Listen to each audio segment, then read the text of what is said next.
Class 10 NCERT math का आज हम लोग चैप्टर 1 कवर करेंगे, जिसमें प्रश्नावली 1.1 में जो है वास्तविक संख्या।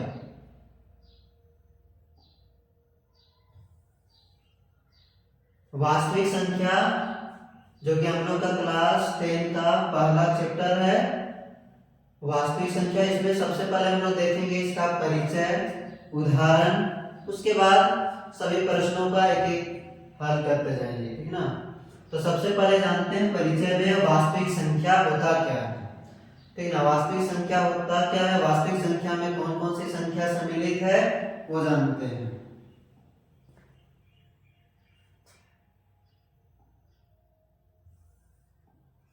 तो वास्तविक संख्या,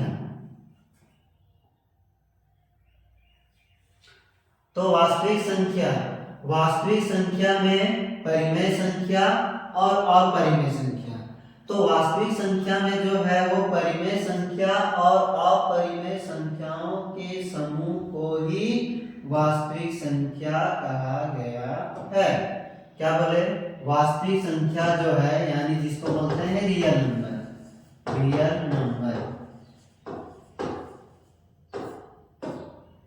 रियल नंबर आप लोग कक्षा 9th में भी देखे थे वास्तविक संख्या के बारे में। तो आज फिर से हम रिपीट कर दे रहे हैं कि वास्तविक संख्या जो है परिमेय संख्या और अपरिमेय संख्याओं के समूह को ही वास्तविक संख्या कहते हैं। अब आता है कि परिमेय संख्या किसे कहते हैं। तो परिमेय संख्या,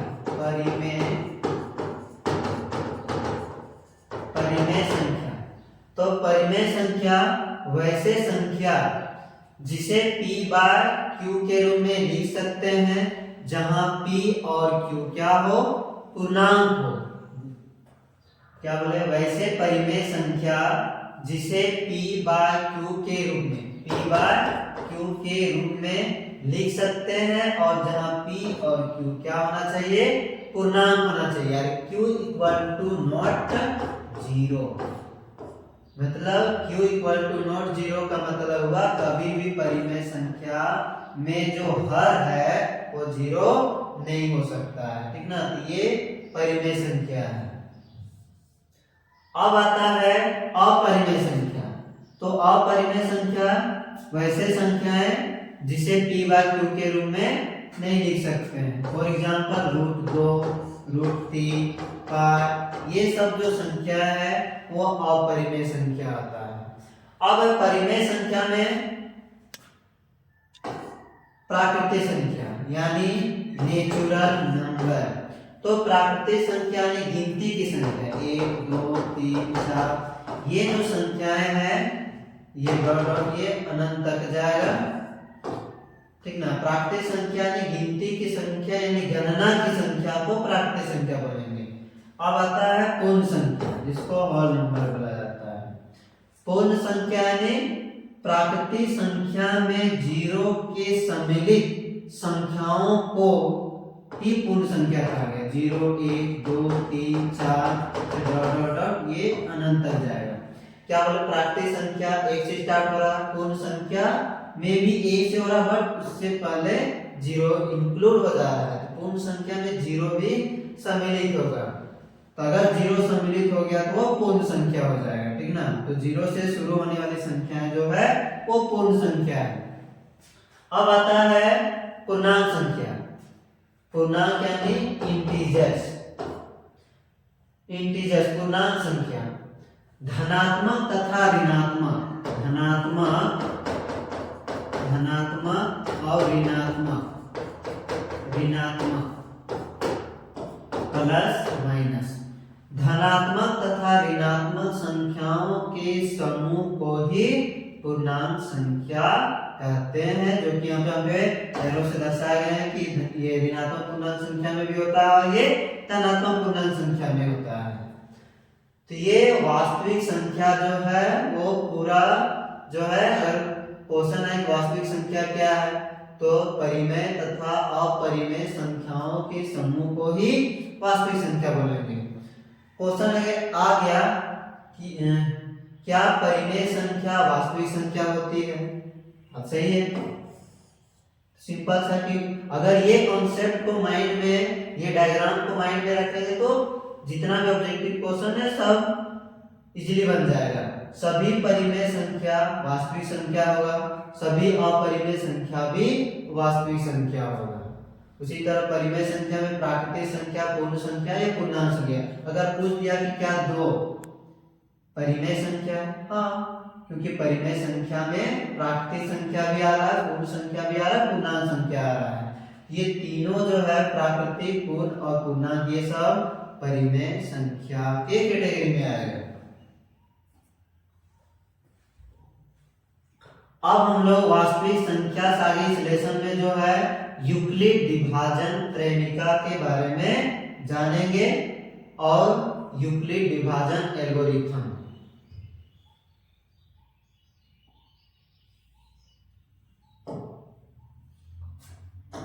अब है यूक्लिड विभाजन प्रेमिका। क्या होता है यूक्लिड विभाजन प्रेमिका? तो यूक्लिड विभाजन प्रेमिका जानने से पहले ये प्रेमिका के बारे में जानते हैं।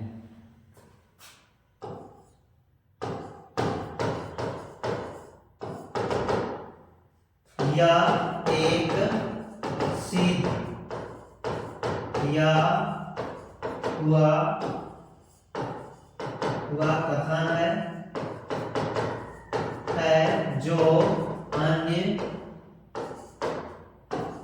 कथनों को सिद्ध करने में प्रयोग किया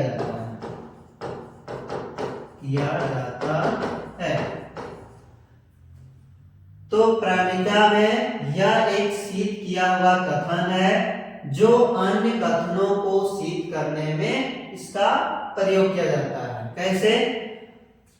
मानते हैं कि माना 21 और 5 ये दो धनात्मक पूर्णांक है, जिसमें 21 5 से क्या है, बड़ा है। अगर हम 5 को 21 से भाग देते हैं तो 5 चौके 20, तो क्या आएगा, 1।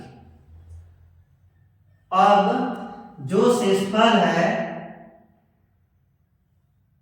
शेषफल यहाँ पे 1 आया, तो हम इसको ऐसे लिख सकते हैं 21 बराबर 5 गुणे 4 प्लस 1, यानी ये भाज्य है, भाजक, भागफल और ये शेषफल आता है। तो जब भी कोई संख्या को भाग देंगे किसी से, तो जो उसका शेषफल आएगा वो या तो 0 होगा या 0 के बराबर होगा या उससे बड़ा होगा, लेकिन जो भाजक है वो उससे छोटा ही होगा। ये छोटा ही होगा।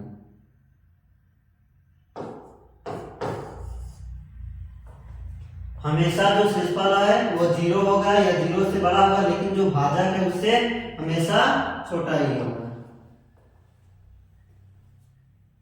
अब है, इसी को हम दूसरे तरीके से देखते हैं कि माना मेरे पास दो धनात्मक पूर्णांक मान लेते हैं a और b है।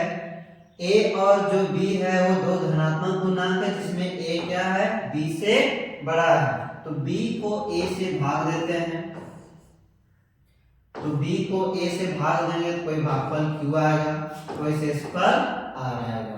तो हम इसको लिख सकते हैं, ये भाज्य बराबर भाजक गुणे भागफल प्लस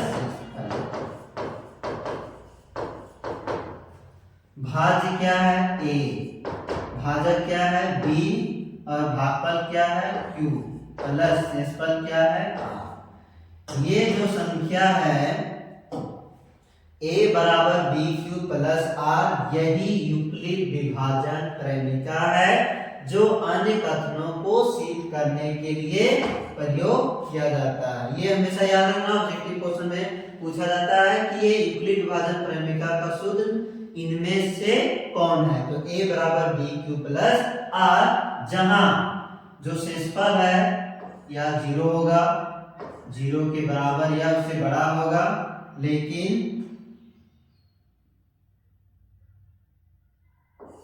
r और ये b से भाजक से छोटा ही रहेगा। मतलब जो शेषफल है या तो 0 होगा या उसके बराबर होगा, लेकिन जो भाजक है उससे छोटा ही होगा। तो ये यूक्लिड विभाजन प्रेमिका है। अब आगे हम लोग देखते हैं यूक्लिड विभाजन एल्गोरिथम।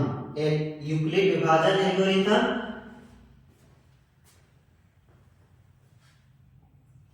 इसको मिटा दे रहे हैं।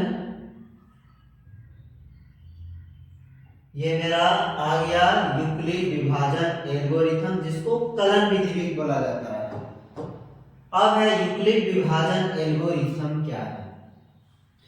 तो यूक्लिड विभाजन एल्गोरिथम यानी दो संख्याओं का जो एचसीएफ ज्ञात करते हैं, यानी यूक्लिड विभाजन एल्गोरिथम है जो दो संख्याओं को जो एचसीएफ ज्ञात करने के लिए जो स्टेप या जो चरण का उपयोग करते हैं, प्रयोग करते हैं, वही एल्गोरिथम है। क्या बोले, यूक्लिड विभाजन एल्गोरिथम में जो एचसीएफ ज्ञात करने के लिए जितने भी स्टेप लिखा जाता है, वही यूक्लिड विभाजन एल्गोरिथम कहलाता है। तो यहाँ पे उदाहरण 1 देखेंगे।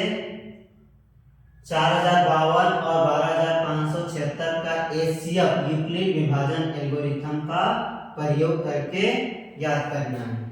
तो यहाँ पे देखेंगे 4052 और 12576। तो 12576 4052, तो 12572 जो है इससे क्या है, बड़ा है। तो 4052 को क्या करेंगे, इससे भाग दे देंगे। 4052 को भाग देते हैं 12576, तो भाग देते हैं, ये 3 से जाएगा, 3 दूनी 6, 3 पचे 15, 3 0 0 तो 1, 3 चौके 12, घटाएं तो आएगा 0, 7 में 5 तो 2, 5 में 1 तो 4, 420 आएगा। अब जो शेषफल आएगा उसको फिर भाजक से भाग देना है, 4052। अब यहाँ पे 40 है तो 4 9 36, 9 से जाएगा, 9 0 0, 9 दूनी 18 के 8, 9 चौके 36 है 37। अब घटाएंगे तो 2 आएगा। यहाँ पे 15 में 8 घटाएंगे तो 7, 9 में 7 तो 2, 272 है। फिर 272 को 420 से भाग देंगे तो 272, 2 से ज्यादा हो जाएगा, 2 से 14, 2 दूनी 4 5, 1 से जाएगा 272, 1 का 272, घटाएंगे 10 में 2 तो 8, यहाँ पे 11 में 7 तो 4, और यहाँ 3 में 2 तो 1, 148 है। फिर से 148 को फिर 272 से भाग करेंगे तो 148, 1 का 148, 12 में 8 तो 4, 6 में 4 तो 2, और यहाँ पे 124 है। फिर 124 को भाग देंगे 148 से, तो 124, 1 का 124, घटाएंगे 8 में 4 तो 6, 4 में 2 तो 4 में 24। अब 24 को फिर भाग देंगे 124,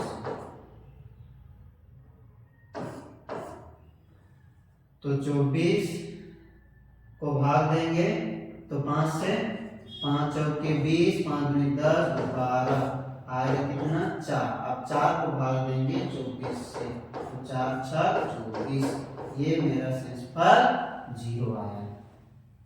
जब तक एचसीएफ ज्ञात करने के लिए दो संख्या को जो भाग दिया जाता है, उसका शेषफल जब तक 0 नहीं आ जाता तब तक भाग देना।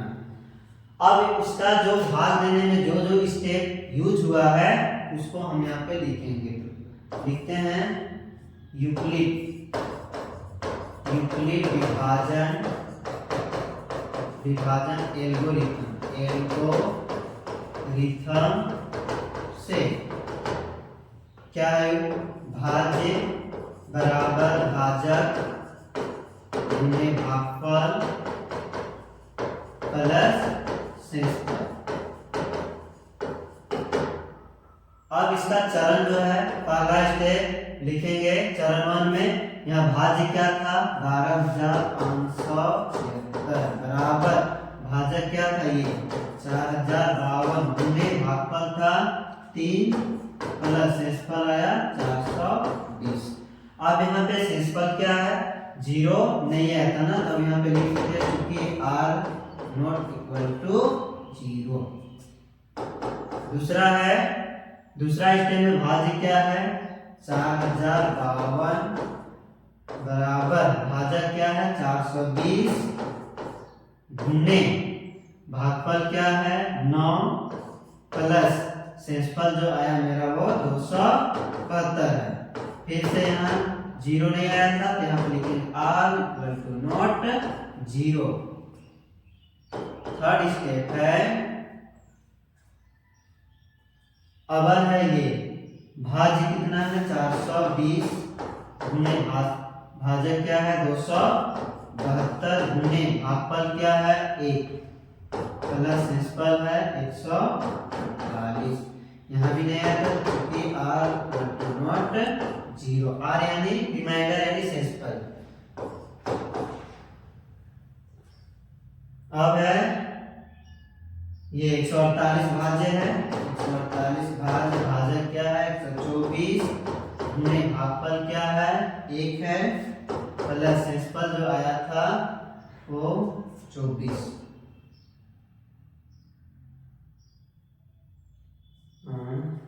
हाँ 24 आया था। यहाँ भी r equal to not 0। 5 step है, अगर भाज्य क्या है 124, भाजक क्या है 24 गुणे भागफल है 5 गुणे शेषफल क्या आया था 4। यहाँ भी लिखेंगे r इक्वल टू नॉट 0। अब है छठा में है लास्ट स्टेप जो भाज्य क्या है 24 है, 24 भाज्य है, भाजक क्या है 4 और भागफल क्या है 6 प्लस शेषफल क्या है 0। तब यहाँ पे चूंकि r इक्वल टू 0। अब यहाँ पे लास्ट में जो भाग दिए हैं 4 से, तो 4 6 24 जिससे भाज्य गए मतलब जो भाजक है 4 और भाग दिए क्या है 0, यही क्या है एचसीएफ है। तो हम यहाँ पे लिखेंगे यहाँ शेषफल 0 है, इसलिए एचसीएफ